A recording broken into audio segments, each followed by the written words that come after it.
Assalamualaikum warahmatullahi wabarakatuh. Let me introduce myself. My name is Ainia Mersa Fazriyah from the Electrical Engineering Department of Sriwijaya State Polytechnic. Today, I will deliver a speech on Indonesian economic condition during the COVID-19 pandemic and its impact.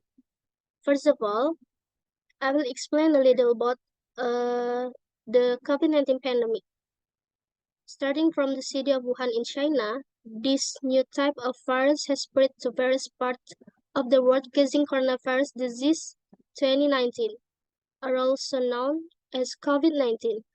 Of course, this condition should not be underestimated and left unchecked.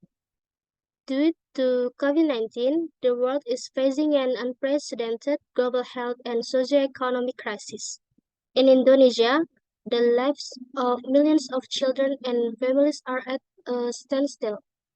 Social distancing and school closures are impacting education, mental health, and access to basic health service. The COVID-19 pandemic has greatly affected the Indonesian economy starting from beginning of the second quarter of 2020.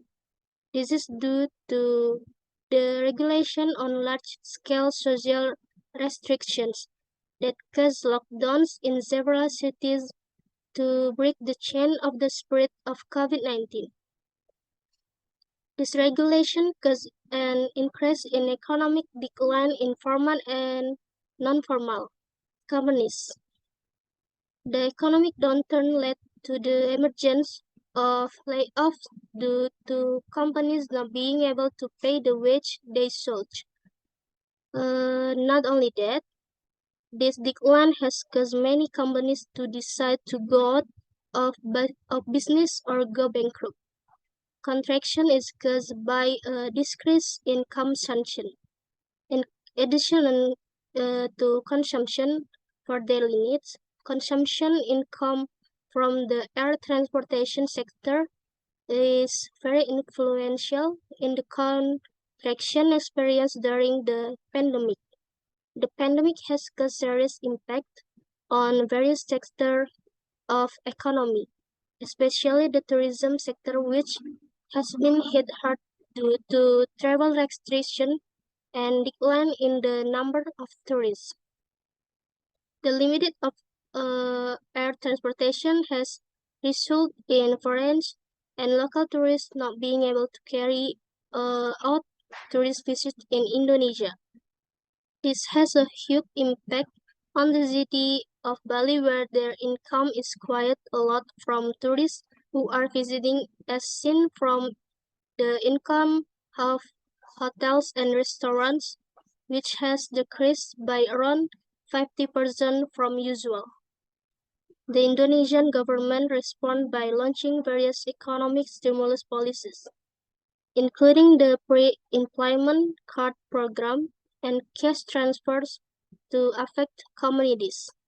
These measures aim to provide support to people affected by the economy and to support the overall economic recovery.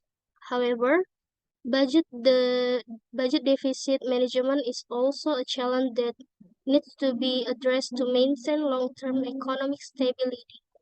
The government remains committed to addressing the impact of pandemic and supporting a stronger economic recovery in the future. In other words, the COVID-19 pandemic has brought major challenge to the Indonesian economy. Although the impact has been felt significantly, economic stimulus efforts and social support measures have been put in place to help overcome this crisis. The government and economic actors continue to work hard to implement smart policies in an effort to sustain economic recovery. After the COVID-19 pandemic, Indonesia's economy experienced a significant slowdown due to social distancing measures, falling commodity prices, and the global economic slowdown. While challenges remain in sectors such as tourism and transportation, this economic change could be an opportunity for Indonesia to strengthen its economy in the future. I think that's all for my speech. Hopefully, it will be useful for all of you. I, I apologize if any of my words or behavior are not pleasing to you. Finally, I would like to thank you very much for your attention. Wassalamualaikum warahmatullahi wabarakatuh.